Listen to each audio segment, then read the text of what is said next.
Kalacakra. As when we get to the, let's flip the page, look at the Kalacakra itself. When we get to the dosha section, we're going to be talking about certain problems that can be fixed with puja. Now, some problems that happen in a chart, one puja will fix it. One single puja. And generally that puja is not cheap. So we got to make sure we do the puja at the right time when it's actually going to work. So when we look at Kalacakra, Kalacakra is giving us when these pujas are going to be most effective. So for example, the Buddhashtami that we practice, if you look at Mercury on this, everybody find Mercury? Mercury rules Wednesday. If we follow it across, there's Ashtami and Amavasya. The two tithis ruled by Rahu. When a Ashtami or Amavasya falls on a Wednesday, that's the best time to do a puja to remove the effects of Rahu. How can we tell that it's Wednesday because it's Mercury's day? No. You see Mercury? Yeah. You follow it across and look at the tithi opposite. Yeah. So for example, look at the sun. Mm-hmm. What are the days? Now, when we look at the Kalacakra shows what planets are causing problems to what planets. Rahu is causing problems to Mercury. The sun causes problems to Venus. Venus causes problems to the sun. So it's all about who's causing who problems in the Kalacakra. And we use the Kalacakra to get rid of the problems that the planets are causing us. It gives us the secret time for when the doorways are going to be open to remove the issues. So if we wanted to remove the problems of Venus, when would be the best time?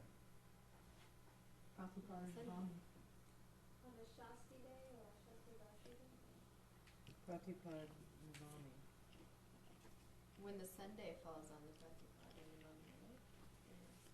When the tithi of Venus falls on the day opposite it. So when there's a Shashti that falls on a Sunday. Do we got it?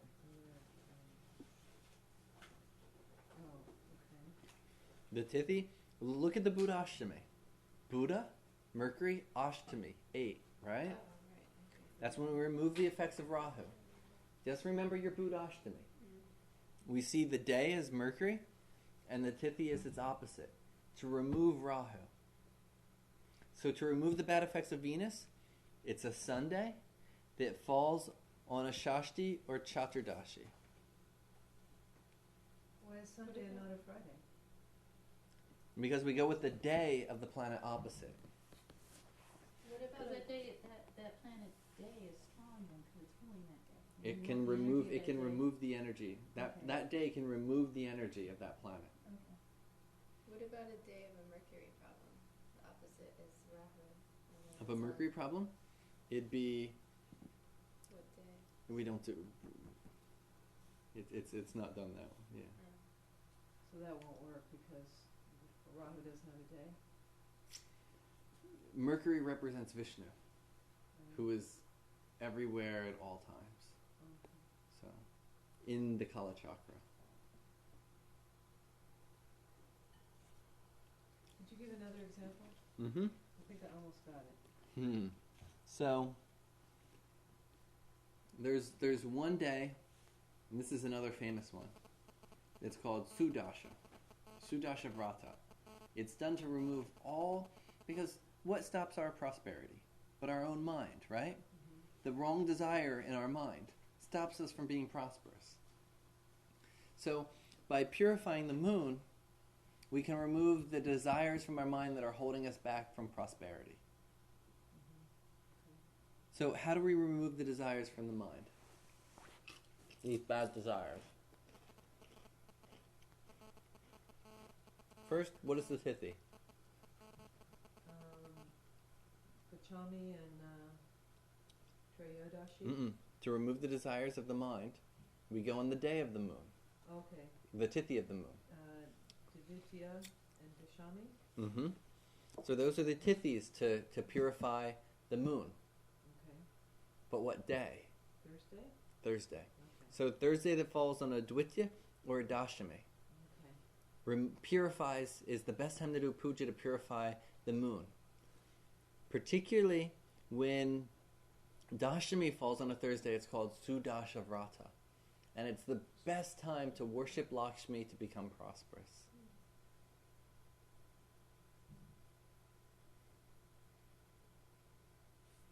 Once I remember, I was looking at my calendar, I'm like, wow, it's Dashami and it's a Thursday today. I gotta make sure I do my Lakshmi mantra. In places in East India, when this happens, everything closes down. It's a full holiday.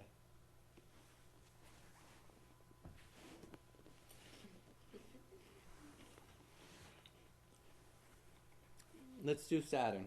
You want to remove the effects of Saturn. What are the best tithis to remove the bad effects of Saturn? Okay, and what? Tuesday. On a Tuesday. So when the full moon falls on a Tuesday, it's pretty auspicious, right? Can really remove the negative effects of Saturn when a full moon falls on Tuesday. Any type of Saturn remedy on that day will be much more effective.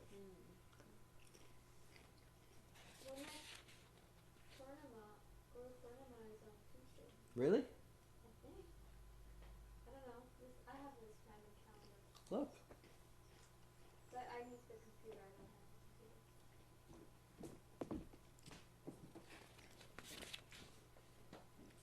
Okay. I think feeding black crows is a good Saturday. Raw meat. I read that somewhere, and I've been feeding black crows ever since.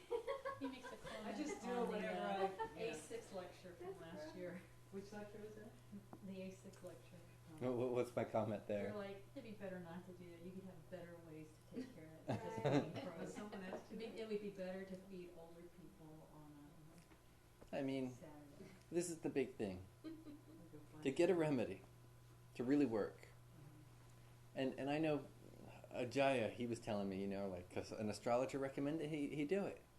So he went, and they told him to feed meat. So he went and bought some hamburger meat, drove around till he found a bunch of crows, and, like, threw it at the crows. The crows were eating it up. He's like, ah. And I'm sure, by the next day, he was back to wherever he was before. Crows, the thing is, to fix a negative karma in our chart, we have to do some good karma that balances out the bad karma that we did in the past. You stole so-and-so's food, or you stole some money from so-and-so, and now you got the bad karma in this life. You feed some crows, is it going to balance out the money you stole? It might give some immediate relief, but it's not going to fix the problem in the long term. Now, let's say there's some older people on Social Security that, they're getting too old so they can't walk anymore. Now imagine if you went and did some, found some hospice place where you could volunteer on Saturdays. Or even on Tuesdays, just waiting for that right full moon to come. And you do the, you go and you help feed them. How much good karma are you creating? That's enough to burn some karma, right? Is feeding crows enough to burn some karma? So Meals on Wheels is okay, huh? Yeah. But, from a logical perspective, Meals on Wheels. how much karma is feeding crows going to really balance? But in South India, crows and the fish, Mm-hmm. when we give food to them, Mhm. it's like giving food To the graha. to the ancestors who are Mhm. there in God. Mm-hmm. So after every Shraddham, we see to it that the sesame seed and the rice which we keep goes to the crow. So That's if you're feeding the ancestors through the crow. So if we're doing an offering to the ancestors, that's going to be beneficial. or the sesame yagna which we do. Yeah. At the same time, you can feed it to the fire and offer it to the deity. So basically, at that point, the crow is just your method of transference to an ancestor. It's a little different intention in mind. And if you're doing it with the proper intention, it'll be a little more beneficial. But only if in the chart it's indicating that it's the ancestors that you're having problems with. Yeah. And then it's a matter of how to make those ancestors happy. We have two specific temples only to do that Mm-hmm. in the south. We're ready for Karna?